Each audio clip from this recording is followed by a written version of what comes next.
Hey guys, how's it going? It's Al, week 5 on Draftkings and FanDuel, and we're going to talk to you today about top stacks. My 5 top stacks for the week. Ones that I think some of them are going to be, highly played stacks. Some are going to be less played stacks, but I want to walk you through the process behind why I believe these are good stacks, the players that we're going to stack with them. We're going to get into the bring back players as well. For those of you who don't know what a bring back player is with a stack, if I stack quarterback and wide receiver from team A, I am going to want to select somebody from the team they are playing, team B, to bring back the stack on the other side, hoping for a shootout, not unlike Odell Beckham Jr. from week 4 going along with a Dak Prescott, Amari Cooper stack. So you've got 2 players, quarterback, pass catcher from the main team. You also have a bring back player from the opposing team, in the hopes that that game shoots out. If the stack goes crazy and they get out to a big lead, the other team's going to have to play catch up, and you bring it back that way. So this is how we're going to build stacks. We're going to do it in the Rotogrinders lineup builder like we do every week here on this video. Thank you guys for being a part of the channel. All the subs so far this year, you guys have been outstanding. Thank you. I really, really appreciate it. Everything that you click on one of these videos really, really helps the channel. So we've implemented the 10% rule. If this video gets 15,000 views, we need over 1,500 likes on the video. You keep it to 10%, that's 1 out of every 10 viewers. I'm not even expecting a like from everybody who views the video, but if you do view the video, you see that it's got to catch up, click that like button. Let's see if we can get over 10%. Leave a reply down below. If I didn't mention a stack that you like, tell me why you like the stack that I didn't mention. Obviously, I'm not going to talk about every single quarterback on a slate because I don't play every single quarterback on a slate. And I'm trying not to put out a 2-hour video talking about every single quarterback and every single one of their pass catchers. So we want to focus on 5. Some of them are going to be a little bit chalky. Some of them are going to be a little bit lower played. And we're going to talk about the merits of all of them. And we're going to build the stacks and the bringbacks in that Rotogrinders lineup builder, the lineup HQ. And there's going to be a link down below if you wanted to go check it out, right in the pinned comment section. Use that link. Go visit them. They've got some great free tools as well as some great stuff behind the paywall over there at Rotogrinders, and support the people that support the channel. So without any further ado, guys, like, subscribe, bell, video.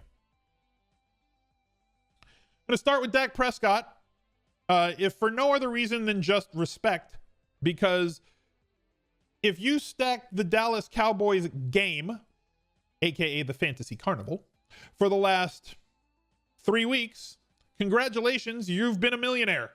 You've probably won a tournament by stacking this game or double stacking this game and bringing it back with at least 1, if not 2 players on the opposing team. Dak Prescott with 3 ridiculous games in a row. I do want to warn that in those 3 games, they've been chasing. They've been playing from behind and sometimes behind by 10 plus points in the second half. So 58 attempts, 57 attempts, 47 attempts, a game that was closer. The game against the Rams in week 1, a very, very good defense. And granted, 3 games against not so good defenses, weeks 2, 3, and 4. Week 1, he only threw it 39 times, had 17 fantasy points. Mostly because inefficiency. He didn't throw multiple touchdowns, didn't score on the ground, any of those sorts of things. And they just didn't score a lot of points. But he is better when he plays at home.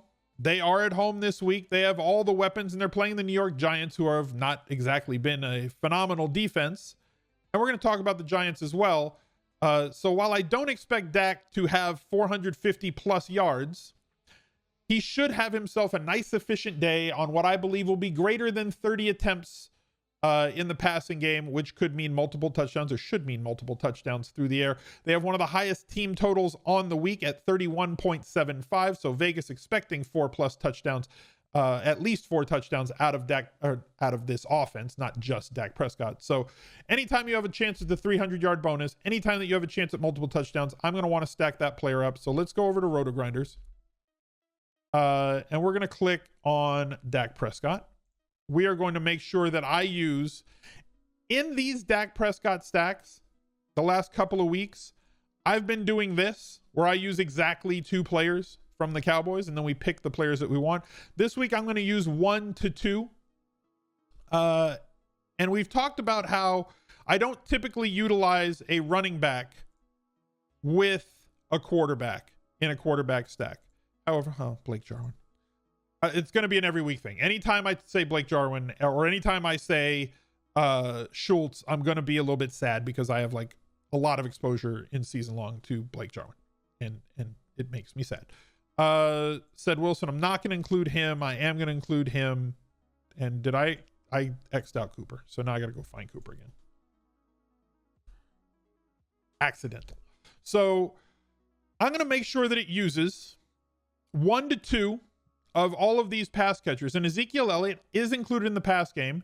And while running backs on a correlation matrix have a negative correlation with their quarterbacks, I am fine including a guy like Ezekiel Elliott in a stack with Dak Prescott because I think we have a realistic expectation of 5 or more targets. You look at all the people that have gotten targeted. He is second on the team with approximately a 16% target share. This site that I'm using here with this visual behind me is nflsavant.com. It's a free site. It basically tells you targets and where players go on the field when targeted in the red zone. They have a lot of different stuff that you can kind of browse around. And it gives you all this great information in a very digestible and simple way. So go visit them if you'd like. Amari Cooper, far and away leading them in targets with 25% market share. Ezekiel Elliott, and then everybody else can kind of get fed here that's in the 13+% range. Ezekiel Elliott, CeeDee Lamb, Dalton Schultz, Michael Gallup. Like I said, I'm not going to include Ced Wilson in this group. So that's going to be my group for him. And then you click team player groups to build these. I disabled all of them. I'm only going to focus on the ones that we're building. Go over here to opponent player groups and you click on Dak Prescott. And I'm going to use 1 to 2. And usually I'm going to exclude and just use one player from the bring back group. But again, Fantasy Carnival, I want to have my funnel cake and ride on the Ferris wheel also. So I'm going to limit to this group to only the players that I think are most likely to be involved. We can look at the Giants here. I have Evan Ingram, Darius Slayton. I want to focus mostly on these two. You can build a boost group if you want to make sure that any lineup that has Dak Prescott, you boost these 3 guys so that they show up and maybe show up in tandem in your lineup builder. That's mostly where I'm going to focus in this group. Shepard's still out. Darius Slayton, Board, Tate getting a lot of love as well. I'm going to focus on these 3 guys and make sure that the lineup builder uses between 1 and 2 of those players. We're going to do a run a little bit later and you'll kind of see what it looks like. Going to our next quarterback on the list, we're going to talk about the other side of it. Let's talk about Daniel Jones. And when I bring up Daniel Jones, I'm sure that people don't feel very confident considering that he has not had one 20-point fantasy day this year. And the Giants offense has been kind of floundering. And we don't exactly know if they even know who they are or what they can do. But 3 quarterbacks in the league have run for 20+ yards in a game all 4 weeks this season. Those 3 quarterbacks are Lamar Jackson, Kyler Murray, and Daniel Jones. So that gives us a really solid floor. This is a very athletic quarterback, and running is a part of his game, albeit not a threat to run it 10 times for like 100 yards like Kyler and Lamar Murray. He gives us a solid floor with his legs. You also have to factor in that through the first 4 weeks of the season, they've played 4 defenses that I believe will end the season in the top 6 or 7 with the Pittsburgh Steelers, the Chicago Bears, the San Francisco 49ers, and the Los Angeles Rams. These are 4 serious defenses that negatively affect quarterbacks, wide receivers, have shut down players at pretty much every single level. They do a great job with their linebackers, all 4 of those teams, at limiting tight ends as well. So I'm giving Daniel Jones another bite at the apple here. And we're going to see what he can do because, again, the Dallas Cowboys have been horrible at stopping just about anything. And I believe that the Giants are going to be playing from behind, and therefore we should see 40+ attempts. Although attempts don't always lead to fantasy points when it comes to quarterbacks. It's the one position where volume does not matter as much. Obviously, volume with running back, volume with tight end, volume with wide receivers. But when you're playing stacks, it's very easy on Draftkings if you're going to have to throw it 40 or 50 times, even though you may not be super efficient. He's got, 5 interceptions and 2 touchdowns through the first 4 games, the Cowboys have allowed about a 9% touchdown percentage. They've allowed 12 touchdowns and 1 interception on like 139 pass attempts against. They've allowed ridiculous efficiency to opposing offenses, 4+ touchdowns against every single game. This is a very soft landing spot for Daniel Jones. And looking back at the players that he should be throwing to, it's a very condensed target tree with 65%. That's a great number of all of his passes. And you consider that he's going to be throwing about 45 or 50 times. They're playing up in pace against Dallas as well. And 65% of those 40 to 50 throws are going to be going to basically 3 guys, and probably mostly to Engram and Slayton. Engram coming off of a 10 target week, and Slayton not really having very much success based on who they've played, in my opinion. And this is a much softer landing spot. So we're going to go to Jones here. We're going to build this group. Any Jones group, I'm going to make sure I have 2 of his pass catchers. Those 2 pass catchers are going to essentially be just those 3 guys. So I'm going to end up in all of my Jones lineups with 2 of these 3. I'm going to bring back my Jones lineups. So we're going to go up here, go to opponent player stacks. I'm going to use exactly 2 players.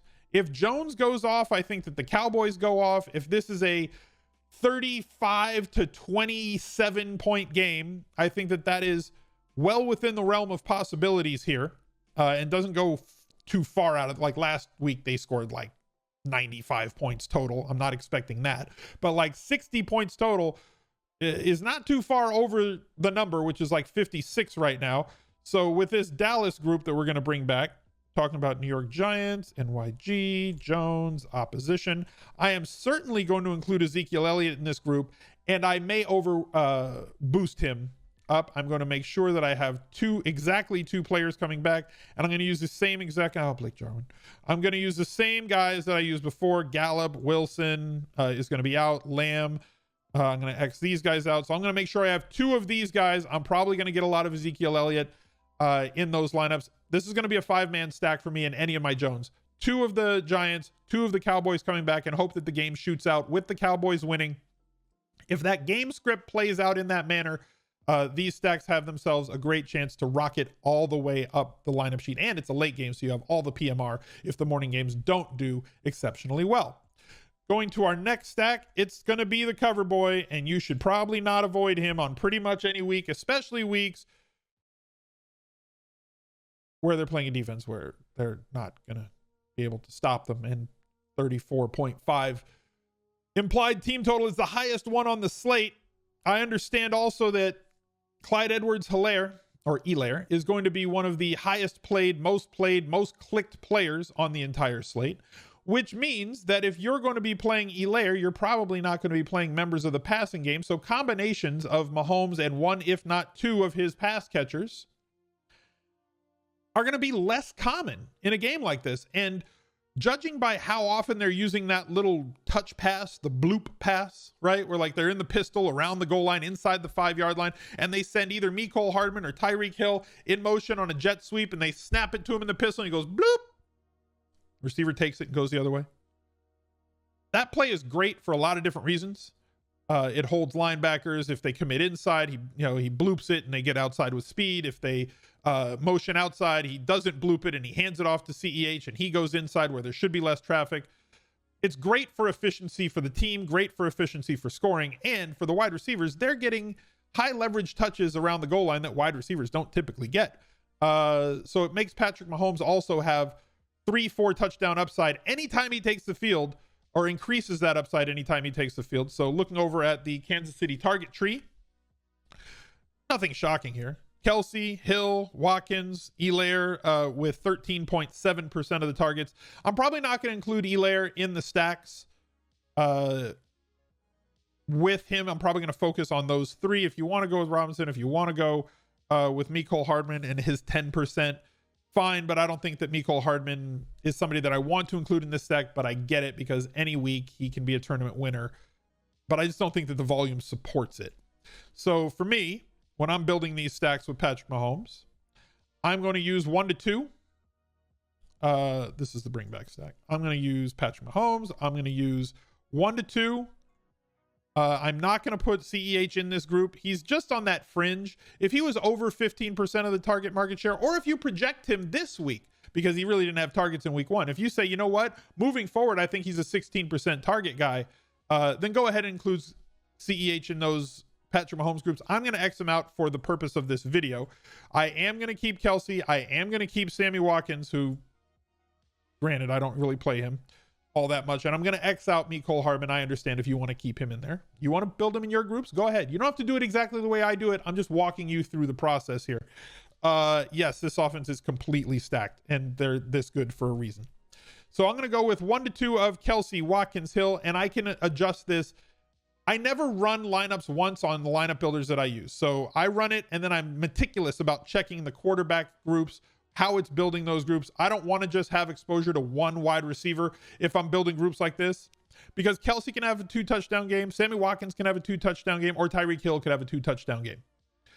So if it only gives me exposure to one guy in my Patrick Mahomes allocations, I think that that's wrong. So I want to go through and make sure that I either boost or limit players along these lines. And again, Sammy Watkins projected at 7.1% of lineups, Tyreek Hill at 11% of lineups, and Travis Kelsey projected right now on Thursday as I'm recording this video at 12.3% of lineups. So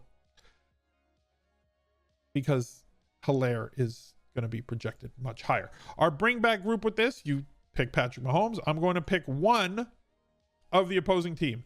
If I think that the Raiders are going to lose and lose huge, and I kind of do, I'm not going to use Josh Jacobs in those bring back groups, because I would rather the Raiders be at home at the Roomba if I'm going to play a lot of Josh Jacobs, or I need to think that they have a realistic chance of keeping the game really close, where they're going to run the ball a lot more on first and second down, as opposed to playing from down like 10 or 12 points, as Vegas projects they're going to do in this game. If you think that the Raiders are susceptible to losing this game, or winning this game, and Kansas City is susceptible to losing it, then obviously he's going to be a little bit lower percentage play. In the case that they're playing from close or ahead, he's going to get massive volume. I'm not going to include him in my stacks though. Theo Riddick, no, definitely no. Darren Waller, yes. The Island of Foster Moreau, no. Edwards, check on injury. All the rest of these are going to have to check on injury, right? So I'm just going to keep them in there for now. X out the Gazelle. I'm going to use exactly one of these players, and we have to kind of wait until inactives come, or until we get clarity on whether Henry Ruggs is completely back, whether Edwards is completely back, because that if both of them are back, I'm going to X out Aguilar and Jones. If they're out, then I'm going to keep Aguilar primarily over Jones. Renfro is a lock in this group, and Waller is a lock in this group. Our next player that we're going to use is one of the streamers for the week, and we're going to go into why he is such a good stack. Teddy Bridgewater, Teddy Two Gloves. Going up against Atlanta, who has essentially got nobody in the defensive backfield right now and can't stop opposing running backs. And they have a running back now, Mike Davis, who's going to be somebody who carries a lot of percentages with him into tournament plays this week. He's going to be a very popular player, somebody that people will like to click on this week, and massively utilized in the passing game, as we're going to get into here in just a second. So am I buying Teddy Bridgewater because I think Teddy Bridgewater is a fantastic NFL quarterback? I think he's good. I don't think he's Mahomes. I don't think he's Lamar Jackson. I don't think that he's Dak Prescott, but he's fine. But what I like about him in terms of tournaments is this. Robbie Anderson, 25% of the market share of targets. DJ Moore, 22.8% of the market share of targets. And that's similar to what he had last year in this Carolina offense. So really the difference is Robbie Anderson has soaked up a lot more usage. And Mike Davis sitting at 17%, but this includes every single game. So for the time being, CMC light. And when you factor in that Reggie Bonifan is now on IR, we could very realistically see CMC type snap percentages from 2019 applied to Mike Davis here in week 5. We could realistically see CMC type running back carries and targets, which is like 98+% in both counts for the running back on Carolina, which means if he ain't going to come off the field, these three guys could lock up 70% of Teddy Bridgewater's targets against a defense in a game that should shoot out, against a defense that can't stop anybody, whether it's wide receivers or running backs. We can look at this free tool over here on Rotogrinders. Sort by running backs, points allowed on the season. The Falcons, if you look at targets, have allowed 10 targets per game and 8.5 catches per game. Well, that fits right in there with good old Mike Davis's skill set. Then we switch to wide receivers. We can sort by this. Atlanta right here, allowing 21 targets to wide receivers, 13.5 catches per game. They're kind of middling here. One of the, I think 11th or 12th in the league in terms of defense versus position against opposing wide receivers. And a lot of that is because teams have been playing from ahead against them a ton of the time. So let's go build our groups. I mentioned that. I didn't mention with the Cowboys, kind of a sick stat. The Cowboys have played from ahead 2% of the time this year. All the time that they've played, right? 4 games, 240 minutes, 2% of the time, Cowboys have been playing with a lead. That's more than a little bit sick. IMO. So I am going to include Mike Davis in my Teddy Bridgewater groups. I might include Ian Thomas, but for the sake of this, let's just keep it simple. I am going to include Robbie Anderson. I am going to include DJ Moore. If you want to include Curtis Samuel, I'm fine with that. I am going to utilize 2 of these guys, because if I don't, Mike Davis is going to get jammed into these lineups. So I have to use this. It's going to use exactly 2 players, because I know how condensed. When you add Curtis Samuel to that, you're talking about almost 80%, 77% of the targets are going to go to these 4 cats right here. And if Curtis Samuel gets kind of sprinkled in there, less than 2% projected percent in tournaments for him. Let's build the bring back group. Go to opponent player groups. Click on Carolina. Bridgewater. It's sorted by team name alphabetically, so that's the easiest way to find that. I'm going to bring this back with 1 player. I understand if you want to bring it back with Todd Gurley. If you don't like him, fine. I think that this is a great matchup. We saw him score touchdowns on the Island game this week. He's in play. For tournaments, he is in play. I'm not going to be playing him in cash games. He is in play for tournaments. Not going to be using him. Not going to be using Jaden Graham. Hurst, yes. Stalker, no. Powell, no. Julio Jones is an if-then statement right now. If Julio Jones does not play, I kind of am thinking they're leaning towards him not playing this week. Then Olamide Zaccheaus is going to be pretty much the guy with 15 targets the last 2 weeks when Julio Jones did not play in week 3 and was very limited and out of the game in week 4. And his complete minimum salary at $3K on DraftKings with full PPR. You want to include Russell Gage? Fine, whatever. We're definitely including Ridley in that. I might weight down Russell Gage. I understand you guys like him. I think he's just a guy. I'm going to try and limit to basically Ridley, Zaccheaus, then Gurley, then Hurst, and I will be boosting accordingly in my Bridgewater stack. So that's kind of where I want to go. If you think Atlanta's going to win that game, then Gurley's probably going to do a little bit something against this Carolina defense. And then my final guy is the other side of it.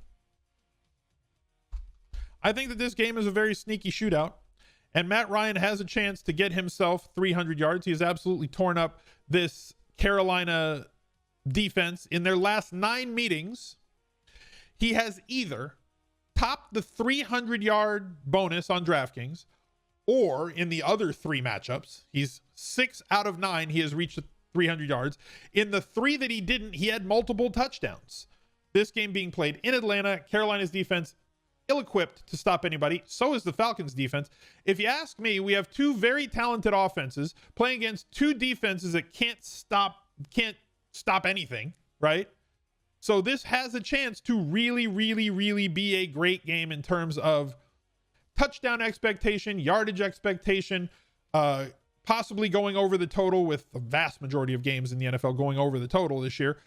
This one does look like a very possible shootout, and the total is sitting at 51 right now and could easily go over that with 60 real life points in this game. And if that happens, your stacks are going to be where you're going to want to focus. Calvin Ridley, number 1 in targets on the team. Russell Gage, 2 in targets on the team. But if you look at the last 2 weeks, Zaccheaus has seen 9.4 on the season, but the last 2 weeks at or around 20% of the targets. Julio Jones expected not to play, and Hurst there as well. So going back to the lineup builder, we hit Ryan, we go to team stacks, and I am not going to be including, I'm going to be including 1 to 2 of the Falcons in these groups. I'm going to limit it to those 4 pass catchers. I will probably be boosting up if I have to. I'm going to assume that Julio Jones is out for the purposes of this video. If he's in, adjust accordingly. Gage, him, and Ridley, I will probably be boosting in along the lines of Ridley, Zacchaeus 1, 2, or 1 and 1A, then Hurst, and then Gage will be the last guy that I want to include. I'll probably want a sprinkle of Gage, but if I don't get any, I'm kind of fine with that. It doesn't really matter. To me, opponent groups, Atlanta going up against Carolina. Mike Davis, definitely. I'm going to stick to the 3 guys that we are focusing on. I don't want Ian Thomas in the bring back groups. I do want Robbie Anderson. I do want DJ Moore. And I'm also going to include 1 to 2 of these gentlemen right here. And then we're going to just go over here and we're going to hit our player pool. As always, my best buys are included. If you guys use that link down below to sign up for Rotogrinders, my best buys, the above the fold ones, not the also interested in, but all the above the fold guys are going to be included in that. We go to the stacks. You can build those. As we said, you can do quick stacks if you don't want to build the groups yourself. You can build secondary stacks if you want to do those. And it's very simple. Let's build 147 lineups. I'll see if chat has any questions while this is building. Gauge accordingly. I like that. Very nice, SoCal. You want to see him in pregame workout? Yeah, I mean, look, he may be ruled out as early as Friday, so we might know. The Falcons have actually X'd out people early, so we might know by tomorrow's video if Julio Jones is out or not. And then all of a sudden we have our lineups built, so we can make those allocations as we have to. So here we have our exposures. We have all the guys that we want. We have randomness applied to these different positions. It shows you all your lineups over here. We can sort by stacks. These are sorted by projections. You can see that the lineups are built that way. You can build in groups if you want to make sure that all your Deshaun Watson lineups don't have David Johnson in them. You can make sure that you build in a rule that says if there is a quarterback, do not use a running back from that team if you want to avoid that sort of thing. You can limit the Panthers to say at most in lineups that don't have the quarterback, at most 2 of this group of Panthers. Make sure that you build those groups, or you're just going to get overweighted with all of those sorts of players. We look at the stacks. Sorry. My lineups. That's what I want. You can sort by total fantasy points, total salary, sort by percent. I've got all my different things built in. Here's the team stack summary. We have 34% Houston players who do have one of the highest team totals on the week at 30.25. And there's a lot of useful tools to kind of help you gauge your percent played of all these players and exposure. And as I said, it's never just going to be a vanilla one run and done. That's not how you're going to build lineups. You're going to have to pour over this 100 times. And I pointed out some of the flaws that a lineup builder could have that you're going to want to make sure that it doesn't build in by limiting players when they're not built into stacks, by limiting groupings of players, by limiting running backs when they're playing with a quarterback. It's just going to give you the best point per dollar plays, and it may not be as correlated as you want it, or positively correlated as you want it to be. That comes with you taking time and taking practice. Rotogrinders has a 1-week membership if you want to try it out for the 3 showdown slates, maybe more with the games that could get canceled or postponed this week, and a main slate. Very easy to get in for a very low price. And as I've said on other videos, I think that it's extremely important to learn if you're somebody who's never done mass multi-entry MME. Very important to learn if that's a skill that you have, and there's plenty of dime, nickel, quarter, 50-cent tournaments for you to try it out and see if you can get good at using a lineup builder. That's it for this video. Until that next one, look out for another video right there. He's a legend.